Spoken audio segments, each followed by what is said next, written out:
présent déjà aux conférenciers et aux participants, d'être présent pour cette troisième conférence de notre cycle sur le numérique responsable. Alors, lors de cette soirée, on va aborder bien sûr le numérique responsable, mais avec un aspect plus relié à l'inclusion et au reconditionnement des différents appareils reliés au numérique. On va commencer par une première partie avec Jules Delcon, qui fait partie de l'Institut belge pour le numérique responsable, pour aborder voilà, cette problématique du numérique responsable et pour nous donner aussi des conseils pour une utilisation plus éthique et plus éco-responsable du numérique. Viendra ensuite une partie présentée par Camille Framand qui travaille à A Smart World et qui va nous expliquer un petit peu le but de leur start-up en termes de reconditionnement d'appareils, de revente en seconde main grâce à une application qu'ils ont développée. Et finalement, une troisième partie par Arnaud Deguelin qui travaille à We Take Care et qui va nous expliquer un petit peu l'objectif de cette ASBL en termes d'inclusion numérique. Alors pour un bon fonctionnement, je vais dire, de la conférence, je demanderai peut-être à chaque participant de ne pas activer son micro ou sa caméra. On peut bien sûr poser ses questions dans la zone de chat prévue à cet effet.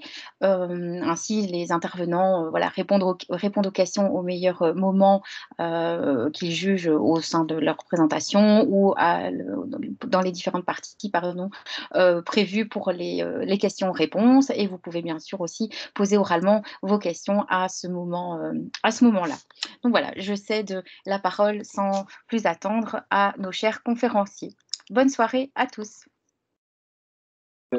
Merci, Émilie. Alors, moi, je vais du coup partager mon écran. Normalement, on est bon. Vous voyez tous mon écran. Déjà, merci à tout le monde d'être présent. Merci à Camille et merci à Arnaud d'être là aussi. Donc, je vais commencer pour la première partie. Je n'aurai pas la vue sur le chat, donc j'inviterai sûrement Camille et Arnaud à m'arrêter si jamais il y a des questions, ou Émilie à m'arrêter s'il y a des questions, et on essaiera de les prendre en cours de vol, en cours de route. Et en plus de ça, on aura aussi un temps dédié après pour toutes les questions en plus. Mais donc voilà, et on va commencer. Donc voilà, moi je m'appelle Jules Delcon, je travaille pour l'Institut du numérique responsable belge. Je vais vous faire un petit peu la présentation de l'Institut. D'abord, qu'est-ce que c'est que le numérique responsable? Pour ceux qui n'auraient pas suivi les deux premières conférences, en fait, on a essayé de prendre les 3 P du développement durable, People, Planet et Prosperity, et de les traduire en fait en 4 axes liés au numérique. Et donc, on retrouve 4 axes. D'abord, le Green IT. Ça, c'est vraiment réduire l'empreinte du numérique en tant que tel, réduire l'empreinte de vos usages et de vos équipements. Ensuite, on a la partie IT for Green. Là, ça va être utiliser l'informatique pour réduire l'empreinte de l'humanité, réduire l'impact en fait qu'on va avoir, par exemple, avec, je sais pas moi, des systèmes intelligents qui vont vous permettre de réduire votre consommation d'eau, votre consommation de chauffage, d'électricité, avec par exemple des systèmes intelligents où, je sais pas moi, la lumière s'éteint quand vous quittez une pièce. Ça va être de l'IT for Green.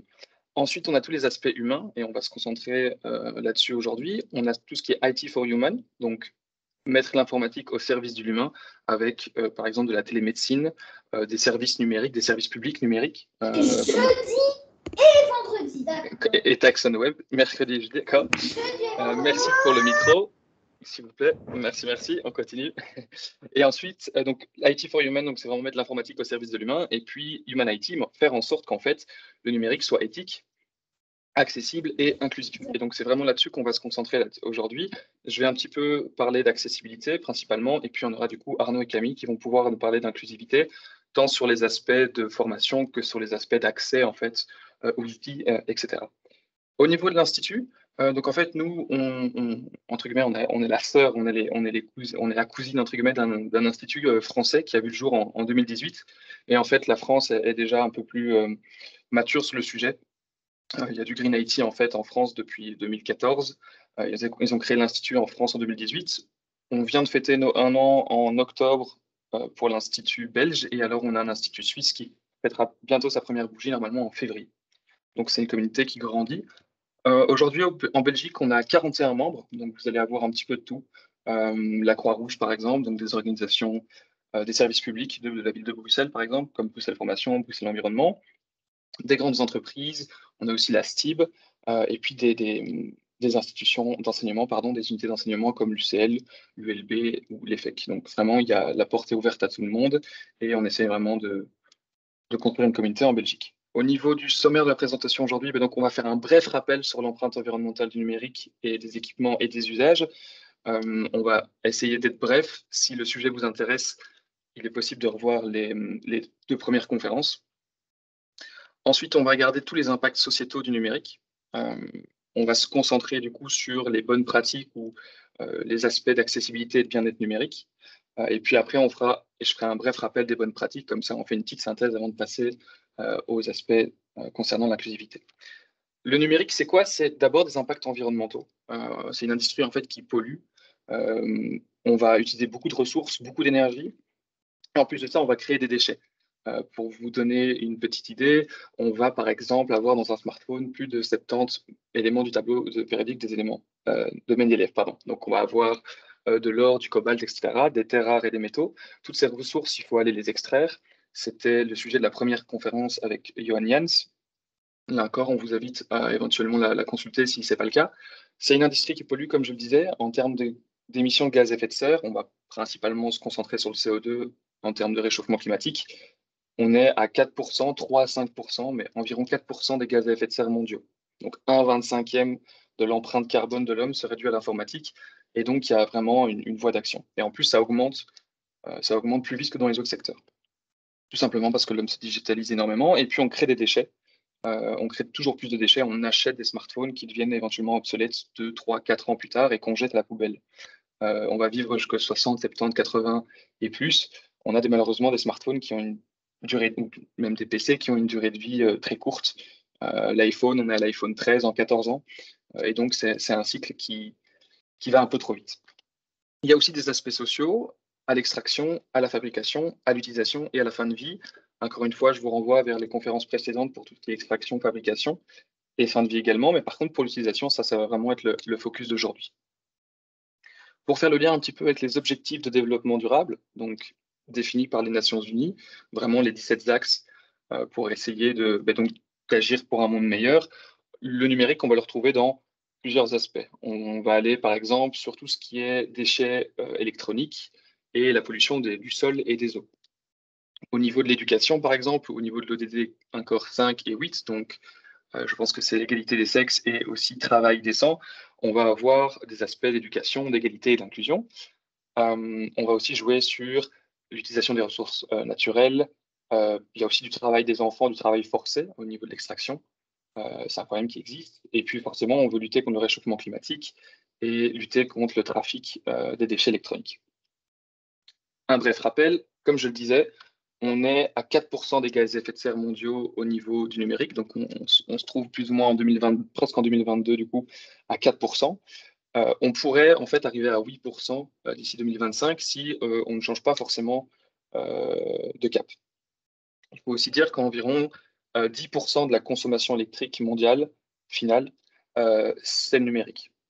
Donc c'est assez impressionnant et l'idée c'est de pouvoir adopter un comportement sobre pour arriver sur la petite ligne mauve et donc ne pas croître trop vite en termes de consommation. Pour revenir un petit peu sur l'explication de la chose, le numérique, comment ça marche? On a d'un côté les terminaux des utilisateurs, donc ça va être votre GSM, votre PC, votre montre connectée, un casque Bluetooth par exemple avec lequel je vous parle. Et puis ensuite, on a les équipements réseau, une connexion 4G, 5G. Vos GSM, c'est une connexion, je pense, 2G. Vous allez avoir du câblé, RJ45 pour ceux qui connaissent. Et puis on va aussi avoir le Wi-Fi. Ça, c'est pour accéder au réseau. Et puis, accéder au réseau, pourquoi? Pour accéder aux données qui vont être stockées, soit éventuellement sur le PC d'un ami ou dans un centre de données de Google. Donc, on a vraiment ces 3 éléments-là qui nous permettent si demain je vais regarder une vidéo sur YouTube, j'ai besoin d'un PC, j'ai besoin d'une connexion et je vais accéder à une donnée qui se trouve sur un serveur. Donc, c'est vraiment ces 3-là. Pour vous donner un ordre de grandeur, on a environ 100 millions de serveurs dans le monde, environ 1 milliard d'équipements réseau, un peu plus, et 40 milliards, 35 à 40 milliards d'équipements utilisateurs pour 7 milliards d'humains. Et donc, en fait, quand on fait le calcul rapidement, on est à plus de 5 objets connectés de terminaux utilisateurs par personne. Si vous faites un peu le compte à la maison, vous allez vous rendre compte qu'avec les jouets des enfants, la PS4, etc., les caméras de sécurité, on a beaucoup de choses en fait sur le réseau qui communiquent et donc c'est pour ça qu'on a beaucoup d'équipements. Le souci, en fait, c'est que l'impact vient principalement de la production de nos équipements. Et donc, c'est là où, en fait, on a beaucoup d'impact avec le numérique, c'est principalement au niveau des équipements. Encore une fois, je vous renvoie vers la dernière conférence pour avoir plus de détails là-dessus. Attention aussi aux données. On va avoir énormément de données qui transitent. Pour vous donner un petit exemple, en 1 heure, on a 8 à 10 milliards de mails qui sont échangés et environ 180 millions de recherches Google. On a en fait beaucoup de gens qui utilisent les services numériques et donc en fait, on a beaucoup de données. Les données aussi augmentent. Si avant, c'était impensable de pouvoir télécharger, je sais pas moi, il y a 20 ans, c'était impensable de pouvoir télécharger 1 giga. Aujourd'hui, ça doit se faire en 3 à 4 secondes en fonction de votre connexion Internet. Non, 3 à 4 secondes, j'exagère. 1 ou 2 minutes. Et donc, en fait, on augmente la quantité de données qui trafiquent un petit peu qui est dans le trafic du réseau. Et donc, si en 1992, on avait un trafic mondial de 100 gigas par jour, on était à 100 gigas par seconde 10 ans plus tard. On va arriver en 2022, on sera à 150 700 gigabytes par seconde. Donc, on aura triplé le chiffre, par exemple, de 2017 en 5 ans. Donc, ça évolue, et il faut faire attention aussi à l'impact des données. Pour vous donner justement un ordre de grandeur, au niveau du trafic mondial, c'est principalement la vidéo qui a de l'impact. On va avoir 60% du trafic mondial, c'est la vidéo en ligne, encore 20% pour les autres vidéos. Donc, vidéo en ligne, ça reprend tout ce qui est VOD, Netflix, Amazon. Les tubes, ça va être éventuellement du YouTube, du Dailymotion, et de la pornographie aussi. Et puis dans le reste, dans les 18% qui restent, on a encore du Facebook, de l'Instagram, TikTok, Snapchat, que sais-je. Dans les 20% de vidéos qui sont entre guillemets pas en ligne, on a tout le reste, Skype, la télémédecine, le monitoring vidéo. Donc, tout cet écosystème-là, le call aussi Teams, on est dans les 20% qui restent. Et puis, dans les 20 derniers pourcents qui ne sont pas de la vidéo, là, on retrouve le reste, email, site web, messagerie instantanée comme par exemple Messenger, WhatsApp, tous les torrents, les jeux vidéo, les photos. Encore une fois, on estime que sur les 4% de gaz à effet de serre, on va en avoir 3 pour les équipements et 1% pour tout ce qui est données, en fait. Donc, on a plus ou moins 25%, et c'est pas toujours correct, mais environ 25%, un quart qui est dû, en fait, aux données qui circulent.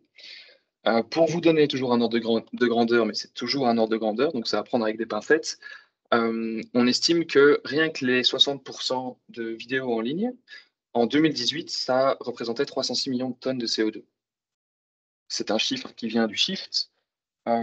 Et 1 tonne de CO2, ce serait l'équivalent, selon leur étude, encore une fois, d'un vol aller-retour Paris-New York pour un passager. Si ça peut vous aider un petit peu à cerner le problème. On essaye aussi souvent de donner l'idée qu'1 tonne de CO2, ça va plus ou moins représenter l'intérieur d'une montgolfière, en moyenne. Voilà pour la partie, entre guillemets, des impacts environnementaux. On va plutôt attaquer maintenant les impacts sociétaux du numérique. Ça va se diviser comment? Mais ça va se diviser d'abord au niveau de l'extraction. On va avoir des conditions de travail qui ne sont pas toujours super. On va éventuellement polluer des sols et on va avoir du travail d'enfants. Encore une fois, je vous renvoie vers la première conférence sur l'extraction minière qui était super intéressante. Ensuite vient la fabrication, où là, vous allez avoir, encore une fois, des conditions de travail qui sont peut-être pas forcément très éthiques comparées à ce qu'on connaît dans nos pays. On va avoir du travail à la chaîne, des gens qui sont pas assez payés ou qui font beaucoup d'heures. À l'utilisation, il faut se rendre compte aussi qu'à l'utilisation, on a énormément d'impact, et c'est sur ce sur quoi on va se concentrer maintenant. On a du temps d'écran, si vous travaillez, que vous soyez journaliste, que vous soyez éventuellement étudiant, que vous soyez forcément dans le marketing ou informaticien, ou même RH, mais au final, on passe beaucoup de temps sur nos écrans. Et donc ça, il faut un petit peu comprendre quels sont les enjeux. Et puis à la fin de vie, on a énormément en fait de déchets électroniques qui transitent en fait dans le monde et qui se retrouvent parfois dans des pays comme le Ghana, dans des décharges à ciel ouvert où en fait on va brûler les équipements, on va brûler le plastique pour récupérer éventuellement les métaux qui restent. Parce que là-bas, c'est rentable et que là-bas, on n'a pas forcément les conditions sanitaires ou les réglementations en vigueur qui protègent en fait les humains, la faune et la flore. Aujourd'hui, du coup, on va se concentrer sur les usages numériques, tout ce qui concerne le bien-être et la santé. Comme on le disait à l'instant, en fait, le numérique est partout dans nos vies, que ce soit pour écouter de la musique, que ce soit pour télétravailler, regarder Netflix, éventuellement se divertir, les applications bancaires, se former, la médecine, les jeux vidéo, même manger, par exemple, Uber Eats. Nos maisons sont connectées, nos voitures sont connectées, les champs sont connectés. Vous avez certaines fermes où en fait on n'a plus du tout d'humain, c'est tout est automatisé. On a des aspects comme l'intelligence artificielle qui arrive, et puis les réseaux sociaux, Facebook, Snapchat, TikTok, Instagram, etc. Tout ça est arrivé un peu dans notre vie, et en fait, on s'en rend pas compte, mais c'est clairement omniprésent. Au niveau des usages, on a des usages en fait qui augmentent. On a un petit peu de tout. On va avoir des mails, on va avoir Spotify, LinkedIn, Messenger, que sais-je. Et on remarque qu'en fait, on a des usages qui apparaissent et on a des usages qui augmentent. Pour prendre un exemple, si Netflix était 70 000 heures en une minute, hein, sur Internet, on avait 70 000 heures de visionnage sur Netflix en 2022. On a 10 fois plus. Donc ça augmente. Au niveau de YouTube, si en une minute en 2017 c'était 4,1 millions de vidéos vues, on est à 4,7 en 2020. Et puis après, on a des choses qui apparaissent, comme je le disais, ou par exemple TikTok. On n'avait peut-être pas de TikTok il y a 4-5 ans. Maintenant, par contre, on a des usages qui sont assez importants, et on ne sait pas ce que ce sera demain. Ce sera demain, on a une nouvelle application, un nouveau réseau social, et c'est des nouveaux comportements, des nouvelles habitudes. Pour vous donner aussi un autre exemple, alors ça c'est une étude qui vient de nos amis de la Grande-Bretagne. Ils ont fait une étude en 2019. J'aimerais quand même rappeler que c'était avant le Covid, et j'aimerais bien que vous puissiez comprendre ce que c'était aussi pour vous vis-à-vis de votre adolescence. On a des chiffres qui sont assez alarmants, ou en tout cas assez importants pour les jeunes aujourd'hui en 2019. Dans cette étude, en fait, ils ont marqué que par exemple, de 3 à 4 ans, on va avoir environ 8 heures de YouTube par semaine. Pour les enfants de 3 à 4 ans, 8 heures de YouTube par semaine. On a beaucoup de statistiques, on pourra y revenir si vous voulez, et la source est en dessous, on partagera les slides. Pour un enfant de 5 à 7 ans, on va avoir 11 heures de films ou de TV par semaine pour environ 98% des enfants. On va avoir 6 heures de jeux vidéo et on va avoir 8 heures de YouTube. Donc, si avant il n'y avait que YouTube, il y a d'autres choses qui augmentent. Pour 8 à 11 ans, un tiers, ils ont leur propre smartphone, 50% ont leur tablette. Et puis après, pour les 12-15 ans, là, on a 74, par exemple, on a 83% qui ont un smartphone. Les trois quarts vont éventuellement avoir leur smartphone, ils vont avoir l'autorisation d'avoir leur smartphone quand ils vont dans leur lit. On va avoir 11 heures de TV, 11 heures de jeux vidéo et 11 heures de YouTube. Et 70% qui ont un profil sur les réseaux sociaux. Donc c'est vraiment pour vous montrer, posez-vous la question. Voilà, moi je sais que j'ai seulement 26 ans, mais je me souviens quand j'étais petit, c'était peut-être pas autant. Donc il faut essayer de remettre un peu, prendre du recul là-dessus, et essayer de se rendre compte et voir si c'est ce qu'on veut. Au niveau du coup des effets sur la santé physique et psychologique, le numérique va avoir plein d'impacts. On va avoir éventuellement de la fatigue des yeux, vous passez votre journée sur un écran. On va avoir de l'addiction aux écrans. Parfois, on se dit, ah, mais moi, oui, j'ai une bibliothèque, j'irais bien lire un bouquin, et on se retrouve quand même à regarder des vidéos sur YouTube. Donc, il y a vraiment un problème d'addiction aux écrans, surtout chez les jeunes. Je pense que certains peuvent en faire l'expérience. Si on enlève l'écran, ça peut vite devenir un problème. Donc, il faut aussi réfléchir à ça. On a aussi des problèmes de sédentarisation et de santé physique. En fait, on va avoir une corrélation entre le nombre d'heures passées sur un écran et, par exemple, des facteurs d'obésité. Sédentarisation, ça veut dire quoi? Ça veut dire que les gens vont moins se déplacer, vont peut-être rester chez eux, et vous allez passer votre soirée à vous casser le cou sur Netflix plutôt qu'éventuellement aller faire une activité sportive. Donc, il y a un souci à passer sa journée devant l'écran. Est-ce que je me tiens bien? Il y a plein d'aspects d'ergonomie, et donc il faut aussi avoir une réflexion là-dessus. On va aussi avoir un impact sur le sommeil et sur l'endormissement. On dit souvent de ne pas avoir, par exemple, 2 heures avant d'aller dormir, pas d'écran. Vous aurez plus facile à vous endormir, ce sera mieux pour vous. Donc, sur le sommeil aussi, ça a un impact. On a aussi aujourd'hui un problème d'hyperconnectivité. On est tout le temps sur nos smartphones, on est tout le temps sollicité, on est tout le temps sur nos mails, et c'est un facteur en fait de stress. On regarde ses mails tout le temps, c'est une habitude. Il faut savoir se déconnecter aussi. Ça peut avoir des impacts sur la santé mentale, pour plein de raisons. Et là encore, il faudra plutôt aller vers. On va pas trop rentrer dans le détail, mais en tout cas, il y a beaucoup d'aspects sur la santé mentale au niveau du numérique, tout ce qui se passe sur les réseaux sociaux. Et on va en parler encore un petit peu juste après dans le slide. Après, pardon. On va avoir aussi des troubles de la concentration. Donc, ça a été prouvé qu'on a des problèmes de concentration, rester trop longtemps sur les écrans, surtout chez les jeunes. Je vous invite éventuellement à consulter l'étude qui est au niveau de la source. C'est en anglais, mais vous pourrez aussi trouver pas mal d'études en français. Et puis, on a plein d'impacts psychosociaux, donc dans les interactions sociales. C'est peut-être parfois plus simple pour certains jeunes aujourd'hui de se parler sur Messenger que de se parler dans la vraie vie. Et là aussi, je pense qu'il y a une réflexion à avoir. L'idée non plus, c'est pas non plus de dire que le numérique est mauvais. Attention, le numérique a ses avantages, a ses bénéfices, que ce soit pour la recherche, pour la science, pour la médecine, pour l'éducation. Et donc, il y a une réflexion à avoir. On ne peut pas tout jeter. Si vous passez du temps sur YouTube, si votre enfant passe du temps, ou vos jeunes, ou que sais-je, ou si vous passez du temps sur YouTube à regarder, par exemple, des vidéos éducatives, si vos enfants vont s'aider d'une vidéo YouTube, par exemple, pour un cours de maths, ou s'ils vont consulter des sites Internet pour apprendre à coder, par exemple, c'est pas néfaste. J'aime bien toujours donner l'exemple que l'informatique, c'est un outil. Donc, on ne va pas donner un couteau à un enfant de 5 ans. Par contre, si on le donne à un boucher, ou un cuisinier, il va pouvoir éventuellement en faire un travail, et en faire quelque chose de bien. Il va savoir comment en prendre soin, comment le laver, comment faire en sorte que ce soit safe. Donc, tout n'est pas acheté, mais il faut avoir conscience des impacts positifs, mais aussi négatifs. Petit zoom sur les réseaux sociaux, il y en a beaucoup. Plusieurs problèmes vont aussi arriver avec les réseaux sociaux. Parfois, on va avoir un manque de nuances. C'est j'aime pas, c'est oui ou c'est non. On va consommer, entre guillemets, des vidéos ou des photos assez courtes. Et ça va peut-être pas être la même chose que lire un article du soir ou un article scientifique assez complet avec les tenants et les aboutissants, les exemples, les contre-exemples, les conclusions. Donc parfois, on va avoir des manques de nuances sur les réseaux sociaux et ça va être un petit peu trop simpliste. Donc attention à la simplicité et attention à la consommation un petit peu. Oui, attention à votre consommation. On va aussi avoir des problèmes d'esprit critique. Généralement, on va pouvoir vous influencer ou vous donner, entre guillemets, une lecture. Donc, il faut aussi essayer d'avoir un esprit critique sur les réseaux sociaux. Et malheureusement, ils ont plutôt l'effet inverse. On a aussi des problèmes d'individualisme. Et ça fait encore sens, enfin, ça fait encore écho au manque de nuances et au côté esprit critique. On va avoir des gens qui se tirent dessus ou qui même s'insultent sur les réseaux sociaux, pardon.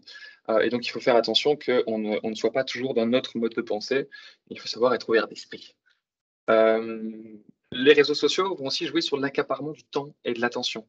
Ils ont des algorithmes qui sont faits pour que vous passiez un maximum de temps là-dessus, que ce soit Facebook, YouTube, c'est à peu près partout la même chose. Au plus vous passez de temps sur les réseaux sociaux, au plus ils peuvent vous vendre des pubs. Et donc, au plus ils peuvent montrer à des entreprises avec lesquelles ils travaillent, bah, regardez, voilà, j'ai autant de personnes qui passent autant d'heures, du coup, vos pubs sont vues pendant autant de minutes. Faites attention à ça. Vous pouvez faire le test. Si vous avez par exemple sur Facebook, vous regardez des vidéos. Je sais pas moi, si vous avez plusieurs centres d'intérêt, admettons, moi j'adore tout ce qui est Pokémon, j'adore les Golden Retrievers parce que je suis un fan de chiens et je sais pas moi, encore d'autres choses. Mais si, je sais pas moi, je regarde quelques vidéos de Pokémon, bah, Facebook se dit, ah, il aime bien du Pokémon, donc on va lui en servir. Et donc la vidéo d'après, c'est Pokémon. Et puis si Facebook voit que je passe un petit peu trop vite, ah, ils vont plutôt essayer autre chose. Ah tiens, on va plutôt lui mettre des recettes de cuisine. Et donc, attention au temps que vous passez sur ces réseaux sociaux. On va parfois avoir des problèmes de désinformation. Le meilleur exemple en date, ce serait un ex-président américain dont on ne citera pas le nom, mais il y a d'autres exemples aussi. Attention à l'information, ça fait sens au niveau de l'esprit critique. Vérifier les sources, essayer de savoir d'où vient l'information. On va aussi avoir des problèmes de cyberharcèlement chez les jeunes, chez les adultes aussi.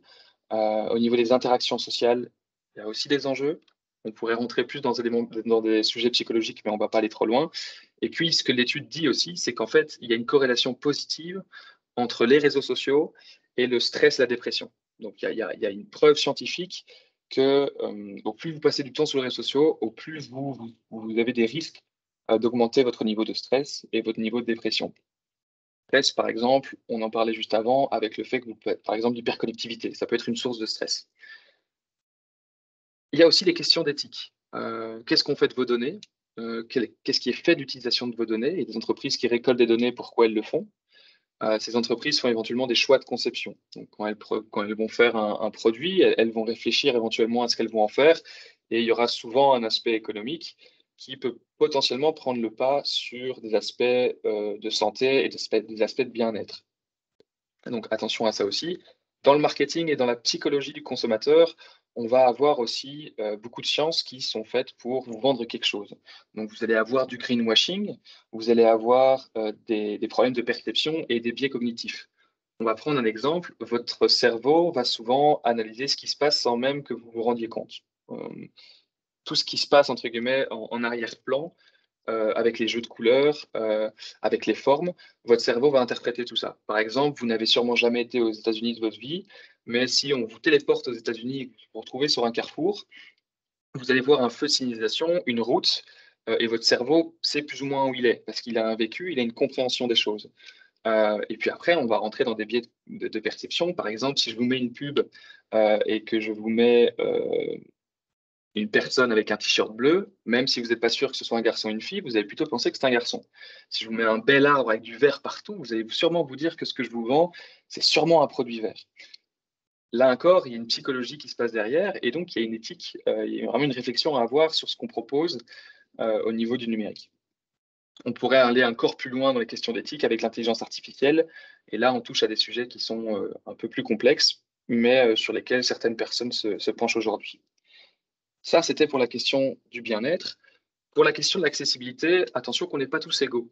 Je vous invite à visiter le site atalant.fr. C'est vraiment un site super sympa qui va pouvoir simuler des handicaps, que ce soit des handicaps moteurs, par exemple avec les personnes qui sont atteintes de, je vais réussir à le dire, je ne vais pas réussir à le dire, mais c'est pas grave, vous l'avez en tête, des personnes atteintes de daltonisme, des personnes qui sont malvoyantes, des personnes qui sont malentendantes. Donc, certaines personnes, par exemple, ne peuvent pas aller forcément écouter de la musique sur YouTube et ne peuvent pas écouter les vocaux que vous allez leur envoyer sur Messenger. Donc, il faut y réfléchir. Parkinson, voilà, qui vient. Pour vous donner une petite statistique assez intéressante, 0,5% des femmes et 8% des hommes sont atteints de daltonisme. Donc 0,5% des femmes, mais 8% des hommes. Si on a 100 personnes, 100 mecs qui nous suivent, admettons aujourd'hui, eh bien, il y en a peut-être 8 qui ne vont pas avoir certains jeux de couleurs. Qu'est-ce que ça veut dire? Ça veut dire que, par exemple, ici, j'ai un graphique de satisfaction. Je suis satisfait, très satisfait, pas trop satisfait, pas d'opinion. Qu'est-ce qui va se passer? Une personne qui va être daltonienne ne verra pas en fait certaines nuances de couleurs. Et donc, elle ne va rien comprendre à votre enquête de satisfaction parce que pour elle, elle va voir en fait que 2 couleurs. Donc, le message ne va pas passer pour tout le monde. Il y a un intérêt si vous êtes enseignant, par exemple, et que vous allez proposer des slides à vos étudiants pour un auditoire, je sais pas moi, de 300 étudiants à l'université. Ben, il y a éventuellement beaucoup d'étudiants et d'étudiantes qui seront atteints de daltonisme dans votre auditoire. Et donc, il y a une question, quand je fais mes slides, est-ce que je réfléchis à ça? Si je n'en ai pas conscience, je ne peux pas le faire. On va du coup voir un petit peu quelles sont les bonnes pratiques. Ce qui est bien quand il y a un problème, c'est qu'il y a souvent une solution. Et la solution est généralement assez simple. Au niveau, par exemple, de l'exemple qu'on vient de prendre sur le daltonisme, on avait du coup le schéma qui n'était pas forcément du dessous, qui n'était pas forcément compréhensible pour un pan de la population. On va par exemple modifier notre schéma et on va modifier la légende. Et là, par contre, même si je ne vois pas le jeu de couleurs, je vais pouvoir comprendre le graphique. Donc, la solution est relativement simple et c'est pas forcément si compliqué. Si vous avez une personne qui a un handicap moteur, au moment où il doit réserver, par exemple, sa place de cinéma, bah, j'ai juste besoin d'avoir un bouton qui soit un peu plus grand sur mon site Internet. Ou sur l'application, je peux faire un bouton plus grand. Si je fais un bouton tout petit, ça devient plus compliqué. Donc, généralement, à la conception, c'est pas super compliqué. Si vous faites un site Internet, si vous augmentez l'accessibilité, vous augmentez potentiellement le nombre de clients, par exemple, le nombre de visiteurs sur le site, parce que ce sera plus simple et plus facile d'accès. Pourquoi est-ce qu'on parle d'accessibilité? Parce qu'en fait, comme on a environ 1 milliard de personnes qui vivent dans le monde avec un handicap. Ça va augmenter avec les âges, donc dès que vous montez dans les années, ben, vous allez avoir des problèmes au niveau de la vue, etc., dans les 5 exemples qu'on a vus juste avant. Quelles sont les solutions au niveau des services numériques? C'est ce qu'on appelle faire de l'éco-conception. Éco-conception, ça veut dire qu'on va réfléchir à son service numérique pour qu'il soit accessible, qu'il soit éventuellement pas trop énergivore, etc., etc. Si je fais un site internet qui est entre guillemets sobre au niveau environnemental et qui est aussi accessible, j'aurai du coup une meilleure expérience pour les utilisateurs. Si je fais un site moins compliqué, moins lourd, éventuellement je vais réduire mes coûts et je vais gagner en performance. Si vous essayez d'accéder, par exemple, à un site Internet assez lourd et que vous avez que de la 2G, ça va potentiellement prendre du temps. Du coup, vous êtes moins satisfait. Par contre, si on a un site qui est plutôt simple, qui est plutôt léger, même avec une mauvaise connexion, même si on est 8 sur un Wi-Fi parce qu'on vit en colocation, c'est accessible. Et puis forcément, il y a aussi le fait de, si je fais un site qui est moins lourd, j'aurai moins d'impact sur l'environnement.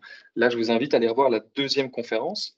Donc, c'était avec Vincent Troyens qui avait présenté l'économie circulaire en première partie, et puis nous, on avait présenté avec Olivier la deuxième partie. On parle un peu plus, on parle un peu plus pardon, d'éco-conception. Pour revenir au bien-être numérique, à partir du moment où on va connaître les impacts, on va être capable d'agir. Si vous comprenez un petit peu, si vous savez décortiquer un petit peu ce qui se passe au niveau du marketing et de la psychologie, ben, vous allez voir un petit peu qu'on essaye de vous avoir, qu'on essaye de vous vendre un truc, et donc vous pouvez avoir un esprit plus critique, essayer de voir un peu et d'y mettre un peu plus de nuances. Au niveau de la consommation et des usages numériques, on devient un petit peu ce qu'on mange. Si vous regardez toujours des vidéos éventuellement de sport et que vous aimez le sport, c'est très bien. Bah, éventuellement, l'algorithme va vous donner plus de vidéos de sport. Donc, réfléchissez à ce que vous voulez consommer. Si vous commencez à, par exemple, regarder un peu plus de vidéos éducatives, on va vous proposer plus de vidéos éducatives. Faites quand même attention au temps d'écran. Donc là, je reviens sur l'algorithme de l'attention. Ça va être le cas sur pas mal de réseaux sociaux. Faites vraiment attention à votre temps d'écran et donc faites attention à l'algorithme. Je vais vous donner des solutions après, au slide juste après. Et puis faites attention à votre santé. Il y a plein d'outils qui existent.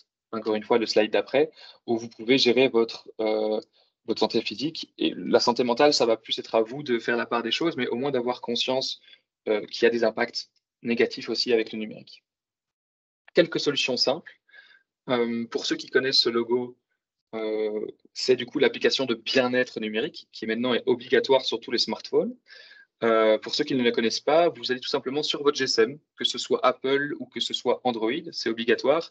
Vous allez dans les paramètres et normalement vers la fin, quand même un petit peu caché, vous allez, non, c'est pas trop caché, c'est dans le menu des paramètres de base, vous allez avoir en fait l'application de bien-être numérique qui va vous proposer plein de choses. On va vous proposer de limiter votre temps d'écran sur certaines applications. Par exemple, c'est vrai, je sais que parfois je passe trop de temps sur Facebook. Mais qu'est-ce que j'ai? J'ai une limite de 20 minutes pour Facebook. Donc je sais qu'une fois que j'utilise 20 minutes une fois que je fais 20 minutes de Facebook sur ma journée, hop, ça se bloque, l'application se ferme et je dois attendre le lendemain. Vous pourrez toujours aller dans les paramètres et supprimer la chose si vous avez vraiment envie de voir quelque chose, mais au moins ça vous permet de vous rendre compte. Certains jeunes ne se rendent pas compte du temps qu'ils passent sur Instagram, sur Snapchat. Faites un petit peu le test. Allez voir sur leur GSM et vous verrez un petit peu. Vous pouvez voir, donc il y a un monitoring, vous pouvez voir combien de temps vous avez passé sur chaque application, sur la journée, sur la semaine, par application ou au total. Vous allez parfois pouvoir voir combien de fois vous avez déverrouillé votre GSM. Parfois, ça peut être assez impressionnant. Donc, cet outil est vraiment génial. On va pouvoir travailler sur quoi? Que ce soit le smartphone ou aussi le PC. On va pouvoir utiliser le mode sombre, l'éclairage nocturne et la gestion de la luminosité. Le mode sombre, c'est disponible sur votre GSM, sur votre PC, sur des applications, et je vous montrerai si vous voulez après, pendant les questions-réponses, sur Office, sur Microsoft, donc Office Windows 10, 11, que sais-je, sur Apple, c'est disponible. Ça permet vraiment le mode sombre de soulager vos yeux. L'éclairage nocturne aussi, on va enlever les lumières bleues, ce qui fait qu'on va avoir peut-être plus facile à s'endormir par la suite. On va pouvoir aussi régler sa luminosité. Vous n'êtes pas obligé d'être agressé toujours par une luminosité trop forte. Donc, il y a moyen d'avoir une luminosité automatique. Ça, normalement, c'est mis de base sur tous les GSM. Donc, au niveau de la luminosité, c'est déjà quelque chose qui est déjà bien en place. Et puis, en termes de batterie, c'est aussi plus utile. Et puis, ça vous permet de ne pas avoir trop de différence en fait, quand vous regardez votre écran toute la journée ou toute la nuit. Au niveau de la distraction, vous avez des modes sans distraction. Vous allez par exemple avoir, moi j'ai un mode distraction où je sais que certaines applications vont me distraire. Et ben, quand j'ai le mode sans distraction, parce que je travaille, je sais que Facebook ne va pas m'envoyer de notification. Par contre, mon agenda va pouvoir m'envoyer une notification. Donc je sais que si j'ai un rendez-vous, je ne vais pas le louper parce que j'ai coupé juste tout. On peut gérer ces notifications. Vous pouvez faire en sorte que, éventuellement, on ne voit pas une notification pour tout et n'importe quoi, surtout sur les réseaux sociaux. Et puis, à destination des parents, il y a bien sûr un contrôle parental. comme sur beaucoup d'objets numériques, il y a un contrôle parental. Vous pouvez vous en servir, c'est très utile et ça permettra un petit peu voir ce qui se passe. Si vous savez que vous avez un enfant qui fait 1 heure et demie de Snapchat par jour, commencez par réduire un petit peu à 1 heure, par exemple. Encore une fois, c'est un choix personnel, mais les outils existent. Ensuite, le droit à la déconnexion. Faites attention, après le boulot, vous avez le droit d'être déconnecté, vous ne devez pas toujours être sur vos écrans, vous ne devez pas toujours être corvéable par mail. Donc, essayez parfois de vous mettre des time off, vraiment de mettre le mode avion, mettre votre GSM sur le côté et juste coupez-vous un peu des réseaux, ça vous fera du bien, ça va faire descendre le stress, ça va aussi moins agir sur le côté fatigue. Donc, vraiment, il y a un intérêt à parfois se dire, OK, le GSM, je le mets de côté, je sais pas moi, 4 heures le dimanche, pendant 4 heures, je ne touche pas à mon GSM. Et comme ça, on se réhabitue à moins être dépendant et à moins être tout le temps connecté. Donc, essayez de gérer votre temps d'écran, les enfants comme les adultes. Et puis ensuite, il y a tout ce que vous faites de votre donnée, les informations que vous partagez, que ce soit sur les réseaux sociaux ou sur les sites que vous consultez. Pourquoi est-ce que si vous allez consulter des aspirateurs sur Internet, quand vous visitez un site juste après, on vous propose de vous vendre des aspirateurs? C'est parce que vous partagez vos données. Vous pouvez vider les cookies ou vous pouvez ne pas accepter les cookies. Certains sites sont quand même bien faits. Généralement, accepter les cookies va prendre moins de temps que les refuser. Donc, si vous voulez vite accéder à un site Internet, on va vite accepter les cookies pour dire c'est fait. Comme ça, hop, c'est fini, je peux accéder à ce que je voulais. Vous en faites ce que vous voulez, mais il y a un intérêt éventuellement à pouvoir supprimer vos cookies. Attention que ce n'est pas forcément négatif. Si vous savez que je sais pas moi, vous aimez consommer par exemple certaines choses, parfois ces algorithmes vont, à force de voir ce que vous consultez, vous trouvez des produits similaires qui vous plaisent. Donc certaines personnes disent, moi ça m'intéresse d'avoir des pubs ciblées selon mes préférences, certaines personnes non. Encore une fois, ça joue sur la consommation, ça va peut-être éventuellement vous pousser à la consommation, mais c'est votre choix, juste il faut en avoir conscience, et donc pour ça il faut connaître les fonctionnements.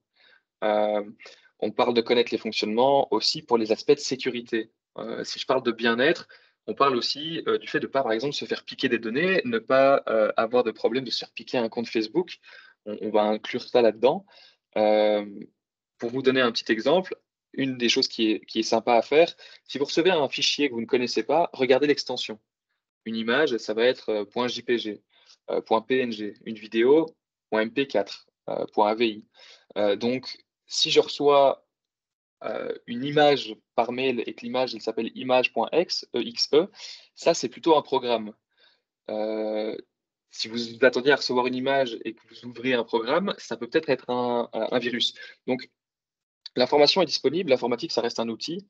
Normalement, si vous savez regarder des vidéos de 4K de chatons sur YouTube, vous savez aussi trouver un petit peu ce qui se passe et vous éduquer en fait au numérique. Et donc faire attention aux aspects de cybersécurité.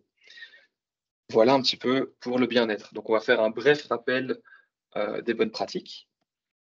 Premièrement, et là je reviens plutôt vers les conférences précédentes, aujourd'hui, principalement l'impact du numérique, c'est principalement l'environnement.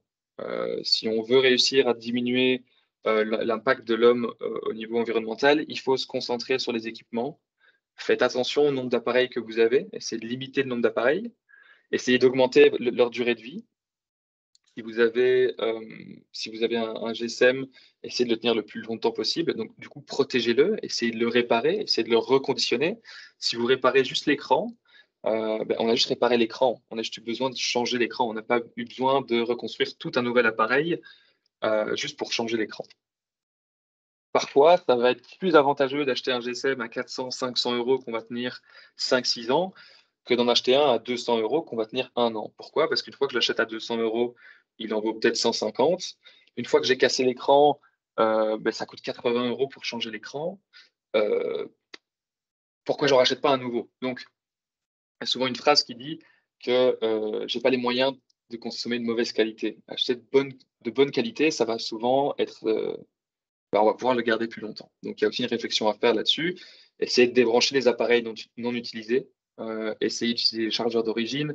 Ne pas laisser vos ordinateurs et vos GSM constamment allumés. Essayez parfois de leur donner un petit peu de répit, éteignez-les. Ça permettra aux composantes de refroidir et pas tout le temps être chaudes et tout le temps allumées. Pour les entreprises, mais aussi les particuliers, on peut réfléchir à des labels. Et en dernier lieu, on va aussi recycler forcément les appareils hors d'usage. Ça fait toujours sens vis-à-vis des conférences précédentes.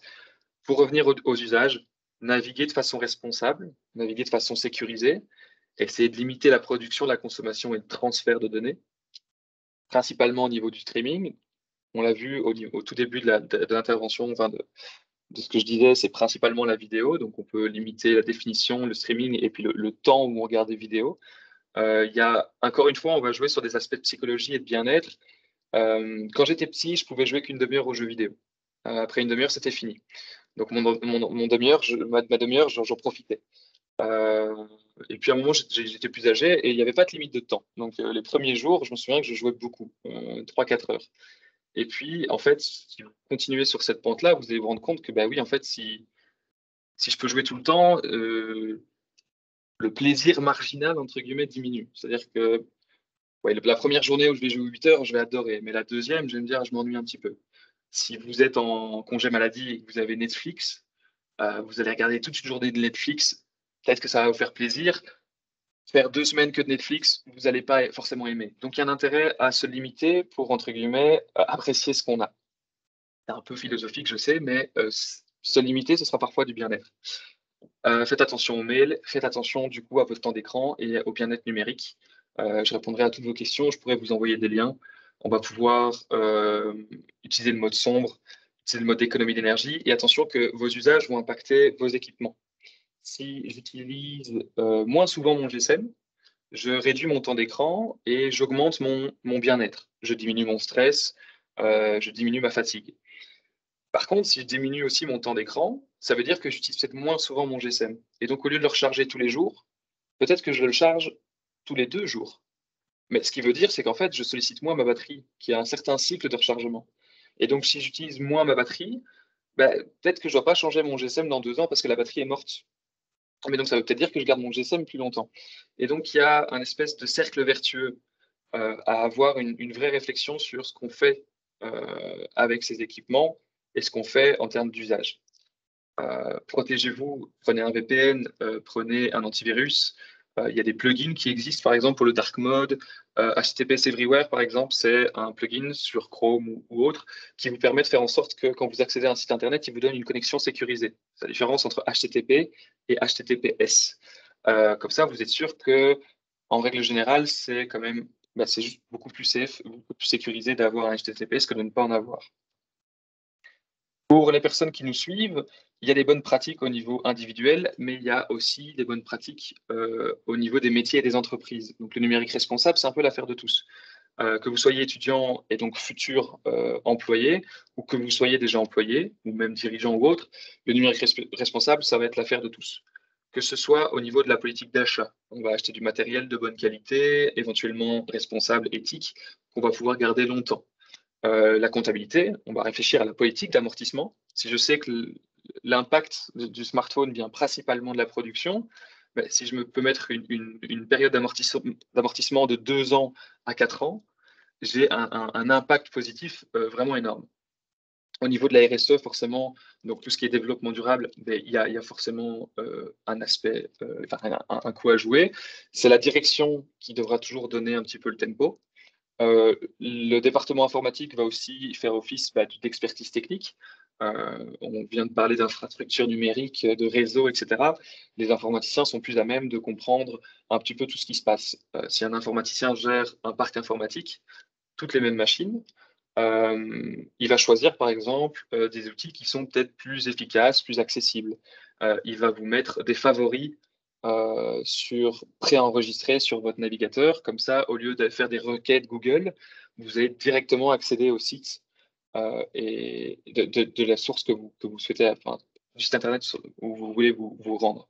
Ça vous évitera, par exemple, je sais pas moi, si vous avez euh, un drive d'entreprise, vous allez cliquer sur le favori au lieu d'à chaque fois chercher drive sur Google. Ça évite une étape et ça évite une consommation de ressources parce qu'à chaque fois, on va chercher l'information sur tout le réseau. Quand vous faites une recherche Google et que vous tapez, je sais pas, un chocolat, il va vous sortir des millions et des millions de réponses. Vous pourrez regarder les résultats, vous pouvez passer les pages pendant des minutes et des minutes, voire des heures, pour voir tous les résultats avec le mot chocolat.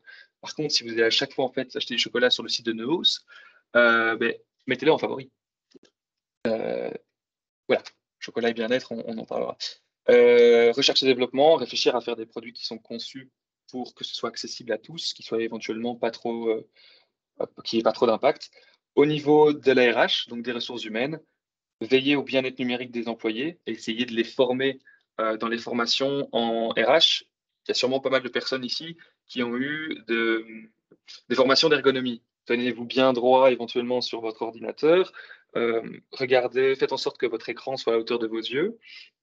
Et ben, j'espère que dans les années qui viennent, on aura, par exemple, de façon généralisée, des bonnes pratiques sur faites attention à votre temps d'écran. Quand vous rentrez du boulot, déconnectez-vous, etc., etc. Et puis après, il y a tout ce qui est production et logistique, l'usine responsable 4.0, mais ça, c'est pour aller plus loin. Et donc voilà, si vous avez des questions, on vous passera les slides. Si vous avez des questions en plus, on est disponible par mail. On a un site internet avec quelques petites ressources. On a un LinkedIn. Euh, et c'est à peu près tout. Voilà, moi j'ai fini. J'ai beaucoup parlé et j'espère que vous êtes toujours là. Oui, merci Jules. On est tous bien là, je pense. Super. Merci beaucoup pour ta présentation. Il y a quelques questions qui sont Ah, venues dans la zone de la conversation. Je ne oui. sais pas si tu les passes en revue ou si je les passe moi-même en revue. Pom, pom, pom. Oui, Alors, voilà, comme tu ouais, mentionnais, voilà, je souvent vais vite les faire. conférences qui Mhm. sont déjà passées, j'ai redonné le lien Ok. en fait pour avoir accès aux enregistrements des conférences précédentes. Bah, c'est au même endroit que là où les gens sont inscrits. Voilà. Donc voilà, je ne sais pas si tu passes toi-même en revue Alors, les ouais. questions. Alors, pour les durées mentionnées, c'est accumulé ou c'est soit autant d'heures de ceci, autant d'heures de cela. Alors, en fait, à chaque fois, il y avait le pourcentage. Donc, c'est 98% des jeunes vont environ faire 11 heures de YouTube. Donc, Ah, je voilà. pense que c'est du cumulé, malheureusement. Il faut vérifier l'étude. J'ai pas, je dis 99% parce que je pense vraiment très certainement que c'est du cumulé. Et c'est pour ça Ok. que c'est assez impressionnant. Euh, Papa, il me semble également que dans la vraie vie, comme il le fait sur les réseaux sociaux, avec un dialogue limité également. Ok. Différence entre utiliser un chargeur de GSM d'origine et autre chargeur. Craint pour la batterie. Exactement, c'est au niveau de la batterie. Vous allez avoir parfois du matériel de mauvaise qualité, euh, moins cher, c'est vrai. Et alors, avec le chargeur d'origine, vous allez avoir euh, certaines protections, par exemple au niveau de la charge. Si vous avez un chargeur Nokia avec votre GSM Nokia a peut-être un système où après, je sais pas moi, 98% de batterie, ça s'éteint. Ou à 100%, par exemple, ça s'éteint. Certains chargeurs, ça va pas être le cas. Aussi, parfois, certains boîtiers ou certains câbles vont pas toujours avoir exactement les mêmes normes, exactement le même voltage ou autre, même si généralement c'est relativement standard, hein, mais on va pas être sur la même chose. Si vous allez mettre, je sais pas moi, un chargeur qui fait du fast charging sur un GSM qui ne le supporte pas, ça peut avoir des effets néfastes. Donc, en règle générale, c'est toujours mieux d'avoir un chargeur d'origine parce qu'on est certain que ça a été conçu pour. Après, on va pas se mentir. Si vous avez fait venir votre GSM de Chine et que vous devez racheter un chargeur et que vous devez le faire venir de Chine et que vous voulez faire en sorte que votre chargeur il prenne l'avion, etc., bon, il y a peut-être un intérêt quand même à acheter un chargeur de seconde main. Ce sera jamais trop mauvais. Mais en règle générale, on essaie de garder le chargeur d'origine. C'est vraiment marginal, encore une fois. Je ne peux pas vous prétendre que sur toutes les machines, ça va avoir un effet incroyable sur la longévité de votre batterie. C'est, entre guillemets, il y a beaucoup d'éléments à prendre en compte, mais c'est toujours bien. Et alors, on a mentionné l'utilisation numérique dès l'enfance. Existe-t-il une sensibilisation au niveau des écoles primaires et secondaires? C'est une bonne question. À ma connaissance, oui et non. Euh, pour ma part, j'ai été présenter le sujet dans des écoles du côté de Guémenich, donc près de Eupen et près de Liège, où j'essayais d'expliquer un petit peu, principalement sur les bonnes pratiques des usages d'utilisation à des jeunes dans les écoles. Je pense que c'est pas encore systématique. Voilà, on doit former nos jeunes à beaucoup de choses, que ce soit la vie en société, etc., et les usages de tout. Donc tout s'apprend, mais pour l'instant, je ne sais pas s'il y a une sensibilisation au niveau des écoles de façon systématique. Je pense que, entre guillemets, vu l'augmentation et la place du digital dans la société, je pense qu'on va attendre dans les années qui viennent à avoir une réflexion là-dessus. On l'a vu au niveau de l'Institut, que ce soit en France, en Belgique ou en Suisse, c'est quelque chose qui arrive. Avec le Covid, on a eu beaucoup plus de temps d'écran. Et donc, c'est une réflexion, je pense, qui arrive. Si nous, ici, l'Institut, on a de plus en plus, entre guillemets, de succès ou plus de personnes qui s'intéressent au sujet, c'est parce que je pense qu'avec le Covid, notamment, on a eu beaucoup plus de temps d'écran et maintenant, c'est une question qui se pose. Donc, j'espère que ça arrivera. Et ça arrive petit à petit. Voilà, moi je pense on est bon pour les questions. On reprendra la suite des questions. Je propose plutôt que ce soit autour de Camille d'enchaîner sur tout ce qui est inclusivité et je laisse la main. Ok, merci Jules. Et merci aussi Camille. Déjà, on te laisse la parole. Merci beaucoup Jules pour cette présentation très intéressante. Alors, je vais pour ma part vous parler de l'inclusion sociétale au niveau de l'équipement numérique, donc plus précisément au niveau des smartphones et des tablettes, donc des outils que l'on utilise au quotidien pour vraiment tout type d'usage, comme on a pu le voir dans la présentation de Jules. Donc, je vais vous partager mon écran.